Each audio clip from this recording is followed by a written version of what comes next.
কর্তৃপক্ষের মুখের দিকে তাকিয়ে আছি।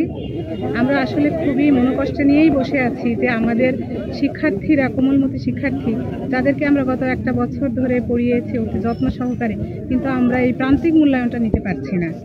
আমরা আসলে খুবই মনোকষ্টে আছি।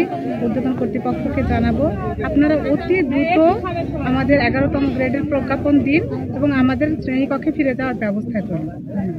গত 8ই নভেম্বর ঢাকায় কেন্দ্রীয় শহীদ মিনারে দাবি বাস্তবায়নের পক্ষে থেকে একটা আন্দোলন ছিল, অবস্থান কর্মসূচি।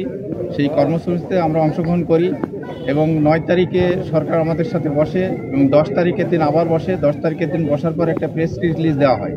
সেখানে সহকারী শিক্ষকদের 10ম গ্রেড, 10-16 টাইম স্কেল, উচ্চতর গ্রেড এবং শতভাগ পদোন্নতি, এই 3 দফা দাবি বাস্তবায়নের জন্য একটা প্রেস রিলিজের মাধ্যমে আমাদের ওই দিনকার আন্দোলনটা ওখান থেকে বন্ধ করা হয়। আমরা সবাই যার যার কর্মস্থলে ফিরে আসি।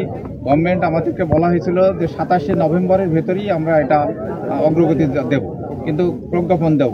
কিন্তু গত 27শে নভেম্বরের ভেতরে কোনো প্রজ্ঞাপন জারি না হয় শিক্ষকদের ভেতরে একটা তীব্র ক্ষোভের সৃষ্টি হয় এবং এই ক্ষোভের কারণেই তারা গত 27 তারিখ থেকে আবার নতুনভাবে কর্মবিরতিতে চলে যায় এবং সেই কর্মবিরতির ভেতরেই আমাদের আবার আগামী 3য় প্রান্তিক মূল্যায়ন পরীক্ষা শুরু হয়।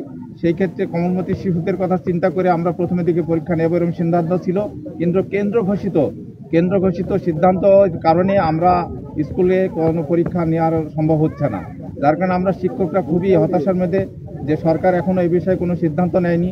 আমরা সরকারের কাছে দাবি জানাবো যে আমরা শিক্ষকরা আগামী রবিবারই যেন শ্রেণীকক্ষে ফিরে যেতে পারি এবং শিক্ষকদের এই 10ম গ্রেডে 11তম গ্রেড দিতে চাইছিল, সেই 11তম গ্রেড দিয়ে যাতে একটা প্রজ্ঞাপন জারি হয় এবং এই প্রজ্ঞাপনের মাধ্যমে যাতে আগামী শিশুরা ভবিষ্যৎ প্রজন্ম তৈরি হয় এবং শিক্ষকদেরও খুশি থাকে, এই প্রত্যাশা নিয়ে আজকে আমরা উপজেলা শিক্ষা অফিসার কাছে বলতে আসছিলাম যে স্যার, আমরা ক্লাসে ফিরতে চাই, আমরা আর এইভাবে রাস্তায় থাকতে চাই না, আমরা আর এই